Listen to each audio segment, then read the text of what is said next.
Espaço da Libras, Língua Brasileira de Sinais. Uma língua tão expressiva.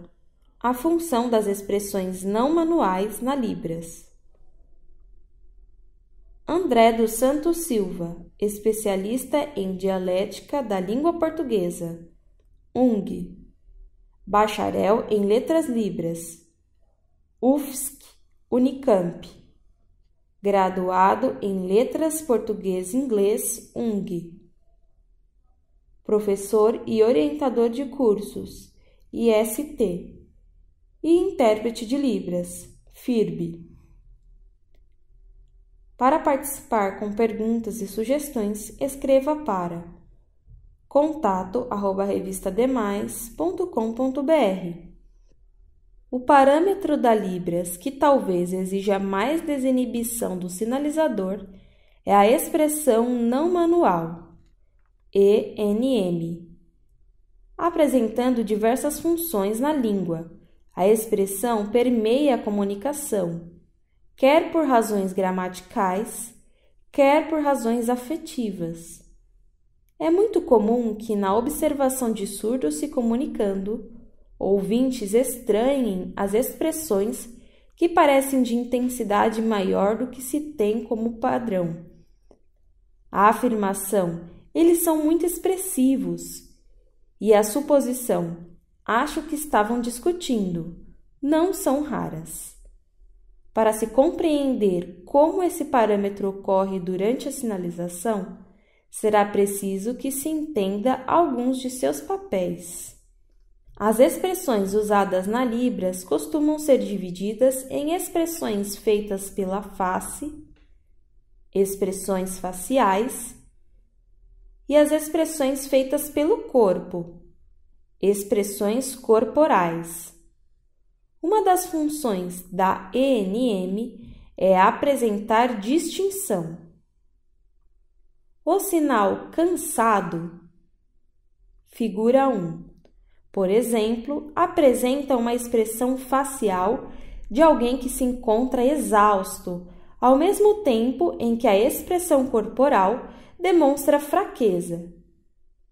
Diferente do sinal cansado, o sinal magoado, chateado, figura 2, apresenta uma expressão de tristeza, mantendo todos os demais parâmetros. Há ainda algumas expressões peculiares que normalmente são tratadas como expressões faciais.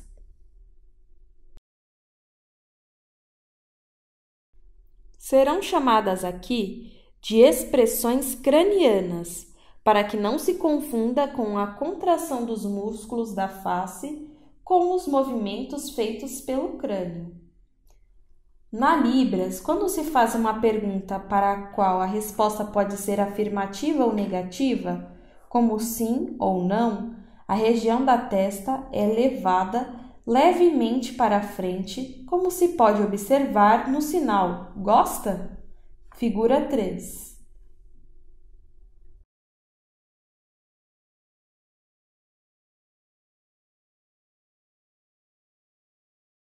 No caso de uma pergunta cuja resposta seja diferente de uma afirmação ou uma negação, como uma explicação, por exemplo, o queixo é levado levemente para frente, como se pode notar no sinal por quê?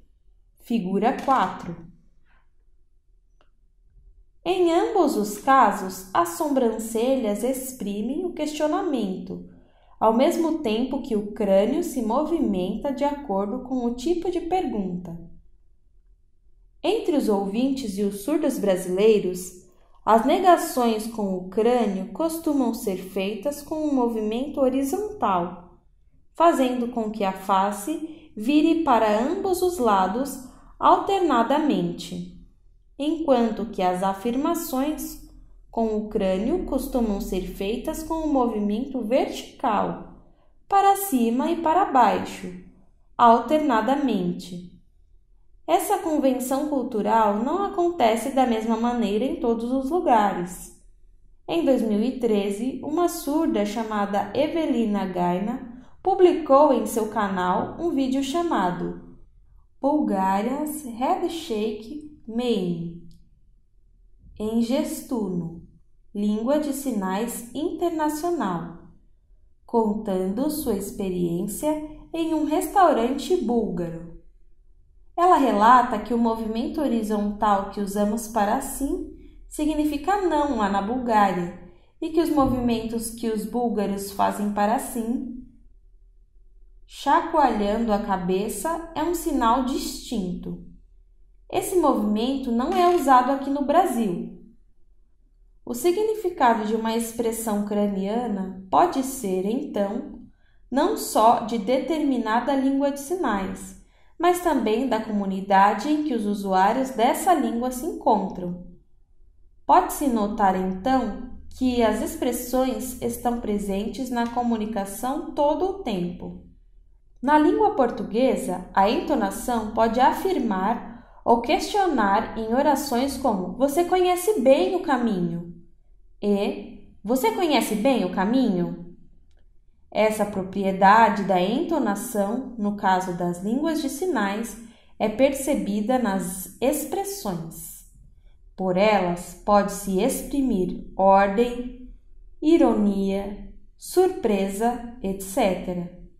Elas ainda podem mostrar quantidade, forma, intensidade, tempo de duração, aspecto, entre outros. Assim, percebe-se outras funções das expressões e, como vimos, diversas delas podem acontecer simultaneamente. Os autores Eyal e Tompakov, 2011, têm um interessante trabalho explorando as mensagens que o corpo pode externar por meio da linguagem corporal. Eles mostram como diversas partes do corpo podem trabalhar isoladas ou em conjunto, produzindo significados.